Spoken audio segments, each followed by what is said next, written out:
Hi everyone, আসসালামু আলাইকুম। সবাই কেমন আছেন? Welcome back to my channel. আশা করি সবাই অনেক অনেক অনেক ভালো আছেন। আর আজকে চলে আসলাম আর একটা ছোট্ট ভিডিও শেয়ার করতে। আর এটা ছিল ঈদের আগের দিন, আর আমরা চুয়াডাঙ্গায় যেদিন গিয়েছি তারপরের দিন। তো নর্মালি আমি চুয়াডাঙ্গা আসলে খুব বেশি তো বের হওয়া হয় না।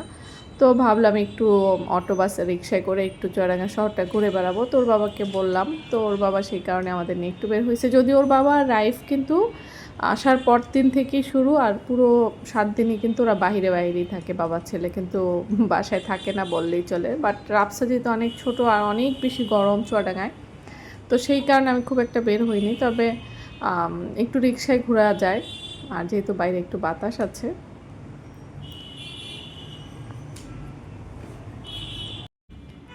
চুয়াডাঙ্গা শহরটা কিন্তু খুব একটা বড় না, খুবই ছোট আর ছিমছাম পরিপাটি একটা শহর। এখানে খুব বেশি যে শপিং মল বা অর্থনৈতিক অঞ্চল নাই। আর এটার একটা বেনিফিটও আছে, সেই কারণেই এই শহরে জনসংখ্যাও কম আর যেমনই, আর খুব নিরিবিলি একটা পরিবেশ, বসবাসের জন্য খুবই উপযুক্ত এবং খুবই ভালো লাগে। তো আমি ঈদ ছাড়া কিন্তু আমার কখনোই আসা হয় না চুয়াডাঙ্গায়। তাই ঈদের সময় চেষ্টা করি চলে আসার, একটু সবাই মিলে সময় কাটানোর।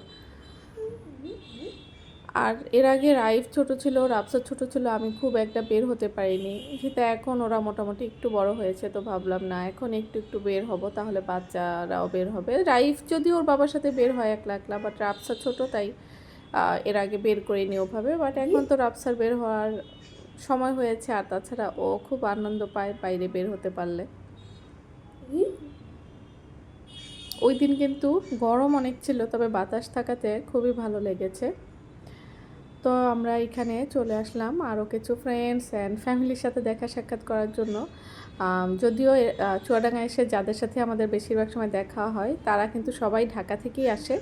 তারপরও ঢাকায় থেকেও, কাছাকাছি থেকেও কারোর সাথে কারো দেখা সাক্ষাৎ হয় না, কারণ ঢাকার জীবনটাই হচ্ছে যান্ত্রিক এবং প্রফেশনাল। আর এই কারণে কিন্তু চুয়াডাঙ্গা আসা হয়, যাতে সবার সাথে একটু দেখা হয়, কারণ ঈদ ছাড়াও ওভাবে আসলে সময় কারোই হয় না। এদের সাথেও আমাদের প্রায় 1 বছর পর দেখা, গত বছর ঈদে দেখা হয়েছিল আর এইবার দেখা, অথচ আমরা কিন্তু ঢাকা থাকি। এইখানে রাফসাকে গিফট দেওয়া হচ্ছিল, আর রাফসা কিন্তু নিয়ে নিয়েছে আর দেখা শুরু করে দিয়েছে। তো আমি তখন বলতেছিলাম যে এইসবের কী দরকার ছিল, ততক্ষণে আমার মেয়ে কিন্তু দেখা শুরু হয়ে গেছে তার।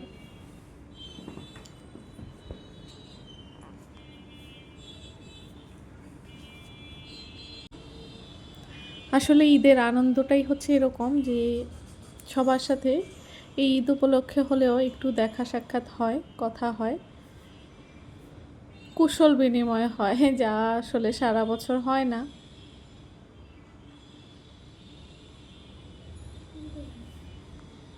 এইদিকে রাইফ ওর আঙ্কেলের সাথে মোটরসাইকেলে ঘুরবে। তো রাফসাও তখন কান্না করতেছিল খুব যাওয়ার জন্য, কারণ রাফসাও এখন ওর বাবাকে একলা বাইরে যেতে দেয় না, ও খুব কান্না করছিল। তো আমি অনেক কষ্ট ওকে ধরে রাখছি, কারণ একসাথে রাফসাকে তো দিব না মোটরসাইকেলে। আর এখন রাফসা ওর বাবার সাথে সব কিছুতে প্রচণ্ড, মানে ওর বাবা ভাইয়া বাইরে গেলে ওকেও যেতে হবে, তো ওকে লুকিয়ে আসলে যাওয়া লাগে। তো তারপর আমরা আবার অটো করে একটু ঈদগাহ ময়দানটা ঘুরে দেখছিলাম, চুয়াডাঙ্গার চানমারে মাঠ। তো এখানে আমরা প্রায় ঈদে এখানে কিন্তু সন্ধ্যার পরে ঈদের দিন আসি। তো আজকে আমি ঈদের আগের দিন একটু ঘুরে বেড়াচ্ছি। ওর বাবা অটোওয়ালাকে বলল যে একটু এমনিতেই আপনি ঘুরে বেড়ান। তো উনিও আমাদের বুঝতে পেরেছে, উনিও আমাদের বিভিন্ন জায়গা দিয়ে আসলে এভাবে অটো দিয়ে নিয়ে যাচ্ছে, বেশ ভালোই লাগছে। কারণ মানে এটা একটা খুব নর্মাল একটা বিষয়, বাট যেহেতু আমরা যারা ঢাকা থাকি তারা এই বিষয়টা খুব ভালো করেই জানি, কারণ আমরা এরকম ফ্রেশলি ঘুরে বেড়ানো নর্মালভাবে জ্যাম ছাড়া, মানে এটা আসলে আমাদের কাছে স্বপ্নই বলা চলে। তো এই ছিল একটা ছোট্ট ভিডিও, আশা করি ভিডিওটা ভালো লেগেছে। তো আমি আজকের মতো এখানে বিদায় নিচ্ছি। সবাই ভালো থাকুন, সুস্থ থাকুন, আল্লাহ হাফিজ।